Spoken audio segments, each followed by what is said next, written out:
भारत एक ऐसा राष्ट्र जिसकी आत्मा त्याग और तपस्या में बसती है।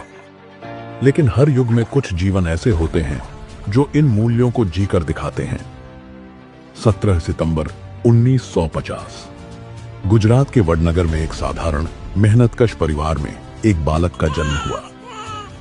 एक ऐसा घर जहां रोशनी भी केरोसिन के दिए से आती थी और हर दिन सीमित साधनों में गुजारा होता था।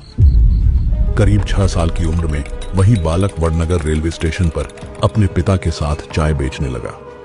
हाथ में उबलती केतली, सामने खड़ी ट्रेन, कुछ ही मिनटों में कई गिलास भरकर बेचने होते थे, क्योंकि इसी से घर का गुजारा चलता था। और इसी रोजमर्रा की भागदौड़ में वो सिर्फ चाय नहीं बेच रहा था, वो सीख रहा था जिम्मेदारी, मेहनत, संघर्ष। दिन में स्कूल और शाम को काम, यही उसकी दिनचर्या थी। लेकिन इस सादगी के बीच उसके भीतर एक बेचैनी थी, कुछ बड़ा करने की। 17 वर्ष की उम्र में उसने एक ऐसा फैसला लिया जो आसान नहीं था। बिना यह जाने कि आगे क्या होगा, उसने घर छोड़ दिया। पीछे छूट गया परिवार, मां का स्नेह और एक तय जीवन।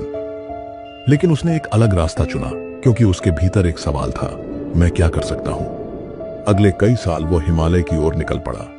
ऋषिकेश, बद्रीनाथ, आश्रम, गुफाएं, कहीं ठहराव नहीं, सिर्फ तलाश।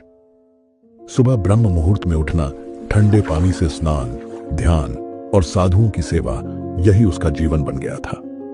इन्हीं वर्षों में स्वामी विवेकानंद के विचारों और रामकृष्ण मिशन के संतों का प्रभाव उस पर गहराई से पड़ा।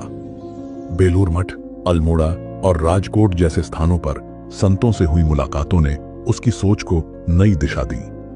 एक समय ऐसा भी आया जब उसने संन्यास लेने की इच्छा जताई। लेकिन राजकोट में स्वामी आत्मस्थानंद जी ने उसे साफ कहा, तुम्हारा रास्ता समाज के बीच है, लोगों की सेवा में है, एकांत में नहीं।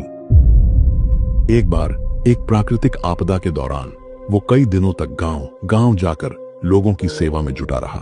उसी अनुभव ने उसे सिखाया, सच्चा संतोष लेने में नहीं, देने में है।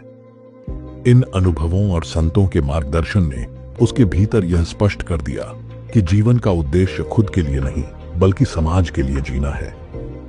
हिमालय की उस लंबी तलाश के बाद जब वो लौटा तो उसके सामने रास्ता साफ था, संन्यास नहीं, सेवा। अगले एपिसोड में सेवा से संगठन तक का सफर, एक स्वयंसेवक कैसे बना एक नेता।